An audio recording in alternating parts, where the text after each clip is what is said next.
Hey guys, Greg here on the Vinyl Rundown. I just picked up an amazing record at Record Store Day yesterday. I'm going to tell you all about it. Bill Evans live in England. I'm going to give you an in-depth overview and review of this interesting album, and very fortunate that I was able to pick this up. And it's my second Bill Evans on Resonance Records. There's another one I got a couple of years ago in Germany, The Lost Session from the Black Forest. Anyway, let's go over this one. First of all, let me tell you who Resonance Records are. Los Angeles record label, started a few years ago by a guy named Zev Feldman, and they specialize in, you can call it archival releases if you want, but really it's digging up stuff that has never been released before and figuring out how to get it released into the market. So this is a record that is kind of like a bootleg that somebody recorded in a club without permission, and for the first time 50 years later it's being released on vinyl. So who's Bill Evans? I assume everybody knows who Bill Evans is, but for those of you who don't, he really is the most important and influential jazz piano player. I'll say most important of all time, greatest of all time. Some people might try to qualify that, greatest of the vinyl era, however you want to slice it. An amazing player, contributed a lot to the style of jazz that's still being played today. Kids studying at, Berklee School of Music or whatever, who are, sax players are studying Charlie Parker and Coltrane, and piano players are studying Bill Evans, no question. His remains very influential today. Kind of an outsider, or kind of a different guy in the history of jazz. Jazz players in the 50s and 60s, very cool and hip to be a jazz musician, right? Kind of a nerdy looking guy, nerdy white guy with thick glasses like these, short hair, always wore a suit and tie, very kind of together kind of a guy, not really, oh, there's a picture of him in a suit and tie look that he's very famous for the 50s. So that whole sort of image of his is kind of one reason why this record was made. Well, at least it explains why he was playing in England in 1969. Late 60s American music. You had Jimi Hendrix and Woodstock and everything electric Bob Dylan. Very tumultuous time in the music world, a lot of change going on. And Bill Evans felt like he was a little bit old-fashioned for American music tastes, at least to get booked in clubs. White nerdy guy. Acoustic piano. We want to hear something loud, electric, distortion, wah-wah pedals, psychedelic. So he basically decided it was more made more sense economically for him to go tour in Europe, where they were more appreciative of him. And European audiences have always been more appreciative of American jazz than American audiences. I can't really explain that. I don't know why. Europe has a live music tradition going back hundreds of years. I really don't know. But for whatever reason, for a lot of reasons, he found himself touring Europe, and this is a live club gig from Ronnie Scott's club in London. And Ronnie Scott still, I don't know if he's still alive, but he's been hosting this club for decades. The first time I heard about him was the Jeff Beck live at Ronnie Scott's. So he was a musician, hosted a nightclub in London for decades and decades. So this record was recorded surreptitiously, and if I can remember the guy's name, if he's on here, I'm not sure I can put my finger on it. A guy who's a big jazz fan, I think he's a French guy, recorded this without permission. He had a microphone on the floor of the club. He had wires running up to his table, and he had a recorder, reel-to-reel tape deck on his lap, covered by a tablecloth. And eventually Bill Evans himself saw this microphone. He followed the little trail of breadcrumbs, if you will, of the cable, and came up to this guy and said, you're not really supposed to record me. Somehow the guy got permission, and Bill eventually was kind of a little friendlier to the whole thing, and he said, hey, can I get a copy of that? And Bill himself was aware that people were recording his shows, and he did not like bootlegs being released. So this really is a bootleg release, if you will, except it's with permission. So that's one of the things that Resonance Records does, and they're very good at, is they acquire these master tapes, and this tape has been sitting in some guy's, you know, garage or whatever for 50 years. Resonance Records acquires these old tapes, but then they do the right thing and they go out and they get permission of the artists or the artist's family or the artist's estate, and they do all the rights clearances. So this is an official recording. It's no longer really a bootleg. This was never a bootleg, but you know what I mean. That brings me to a comment about the sound quality. This does not have the sound quality of a studio recording. Like I said, single microphone on the floor in mono. It is not audiophile quality sound. For that reason, you might want to save a few bucks and get it on CD instead of LP. I sprung for the 2-disc set, 49 bucks. One of the most expensive records I've bought ever. Sound quality is good, and for a bootleg it's very good, but it's not audiophile quality. I happen to like the sound of live jazz in nightclubs, and that you may be familiar with Bill Evans' most famous recording of all, Live at the Village Vanguard, 1961. He made 2 records, two single disc records of that gig or series of gigs, Live at the Village Vanguard and Waltz for Debbie. And those are 2 of the most classic, most important, most influential live jazz recordings of all time, still to this day. The sound quality is great, the performance is great, the songs are great. Great. What else can I say besides great? I happen to like the sound of the nightclub with the glasses clinking and the people talking. There's a very live atmosphere vibe to those recordings. This has plenty of that in it. You can hear people murmuring a little bit, but there's that intimacy of you're in on a live event that people were actually enjoying, and you can hear his interaction with the audience. Not that he's talking to the audience, but they're obviously appreciating what he's doing. And you think, well, the applause between songs is pretty lackluster. I think that's just British audiences being very reserved, you know. Spot of tea, gin and tonic, not too loud, boisterous like Americans who are whooping and hollering. The British are just reserved in general. They definitely loved Bill Evans, and they were definitely enthusiastic, but on British terms, not American terms.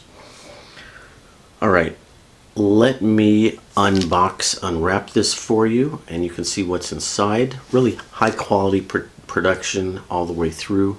High quality vinyl, high quality packaging, high quality photography. All of their stuff comes in these nice resealable, sorry for the noise, resealable thick plastic outer sleeves.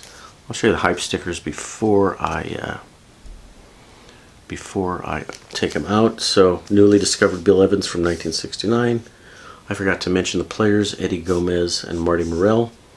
Limited to 4,000 copies on 180-gram vinyl. I've got copy 2189. Then another hype sticker for high quality HQ180 quiet pressing from RTI Record Technology Inc.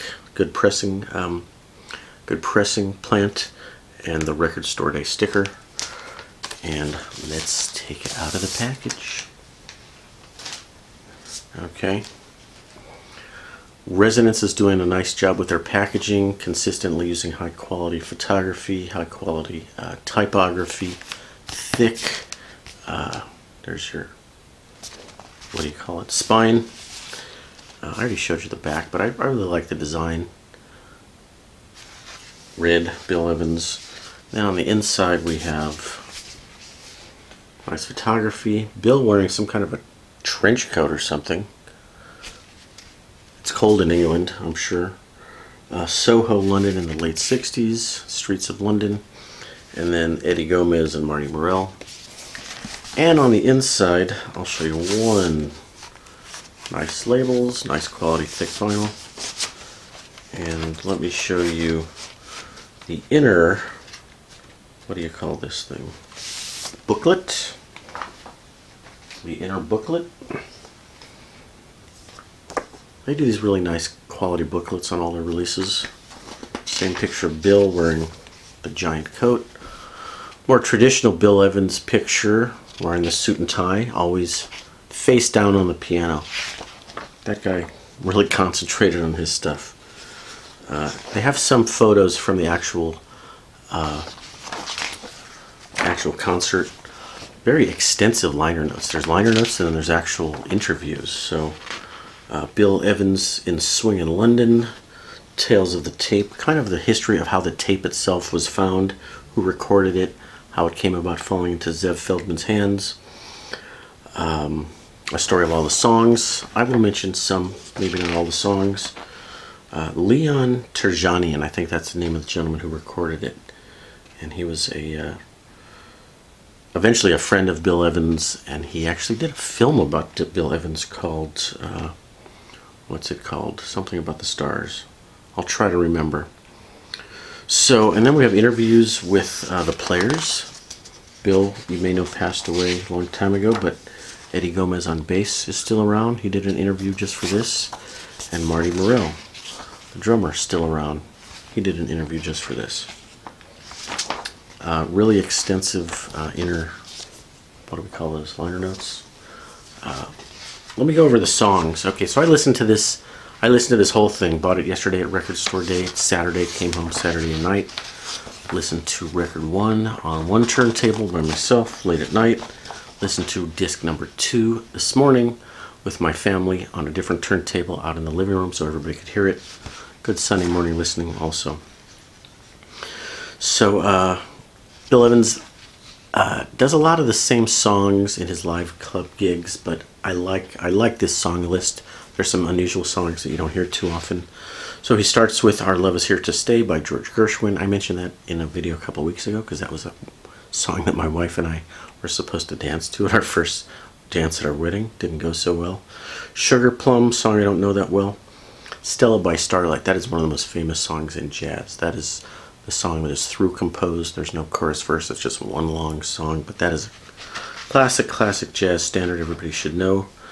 My Foolish Heart, which is an old standard that Bill Evans is really closely associated with, and that was made famous at the Village Vanguard sessions that I mentioned before.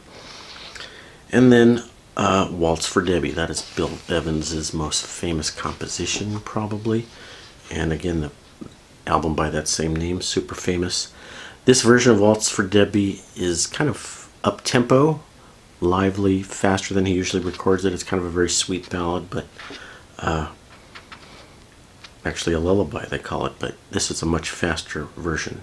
So 2 piano songs back to back, Waltz for Debbie and then Round Midnight by Thelonious Monk. 2 giant songs of the piano canon, if you will. 2 Lonely People, Who Can I Turn To, Elsa, don't know all those songs all that well. Okay, then there's a song I found interesting, What Are You Doing for the Rest of Your Life, which was by Michel Legrand. He just died a couple of weeks ago, probably in his 90s. That song was written and came out in a film the same year this record came out, 1969. So Bill Evans was one of these jazz guys that always felt that it's a jazz musician's kind of proper role to interpret the songs of the day. And by the late 60s, not as many people were doing it. I mean, old standards from Gershwin from the 30s, those songs are now 30, 40 years old. At this point, to take a song that was on the radio that day and then go play it in the club that night, and I that is cool that Bill Evans is still taking popular songs of the day and turning them into jazz standards. He did that with the MASH theme in the 70s and Alfie, What's It All About Alfie. So you won't see that many other jazz musicians doing that. They kind of all stuck to, okay, here's the standard jazz songs, but Bill was always interpreting new songs. Okay. Turn Out the Stars was written by Evans. That's a really nice song. Person I Knew, that's an interesting song. R-E, Person I Knew. Bill wrote that, and that he took the name of that song as an anagram from his record producer, Orrin Keepnews. He rearranged those letters. You got Person I Knew, which Bill recorded a number of times. Come Rain or Come Shine, Harold Arlen song, so that's an old standard. We're almost done, guys. Only a couple more songs. If it's a 2-disc set, it's a full club gig. And then Very Early, one of my all-time favorite Bill Evans songs. That was actually the first song he takes credit for writing, I think when he was in college, junior year at Southeastern Louisiana University. And did you guys know that he actually went to school on a classical flute playing scholarship? He maybe dabbled with the piano, but lucky for us, he switched from flute to piano. All right, then. So listening to Very Early, one of my favorite songs of Bill Evans. What do I hear 5 seconds into it but clump, clump, clump? There's some kind of giant flaw on this record, and I am not happy because I spent a lot of money on this, and that happens to be my favorite song, one of my favorites. So I'm a bit freaking out at that point. I get up, take the record off, I look at it, and there's just a little piece of goo on there, and I was able to remove that with like record cleaning fluid and scrub it off with a towel. So I'm sure I'll relieve. The record is fine. Greg is not freaking out, but high quality pressings, high quality vinyl. But okay, this happens once in a while, so you got to be careful. Any new records should be cleaned at least a little bit before playing. Cleaned and inspected. Had I inspected this carefully, I would have noticed that. Okay, the next song on here is So What? So What? That's from Miles Davis' Kinda Blue. And you probably know that Bill Evans was the piano player on that record. So that record was 10 years before this. That was 1959, and then this record came out in 1969. So, So What? Most people consider that the greatest jazz album of all time. I believe it's the greatest selling jazz album of all time. And, you know, keep in mind, three of the greatest of all time are on that record. Miles Davis, John Coltrane, Bill Evans, at the top of their, performer abilities.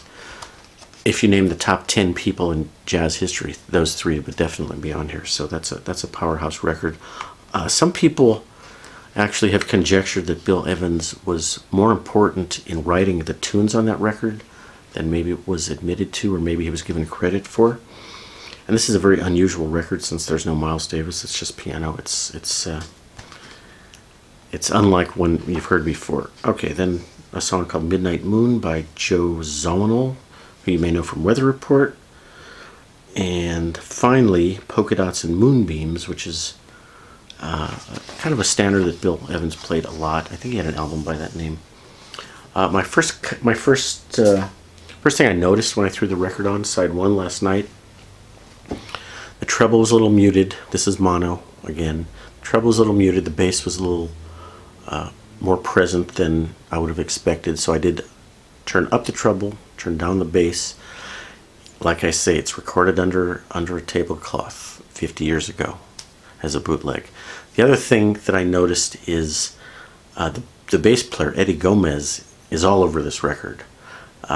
He gets sometimes, very often, the first solo on each song, and his solos are very, a lot of notes, busy. They're not very muted like you'd expect maybe from other bass players.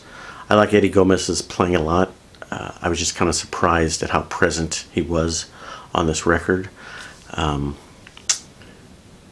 Anyway, what else can I tell you about this record? La la la.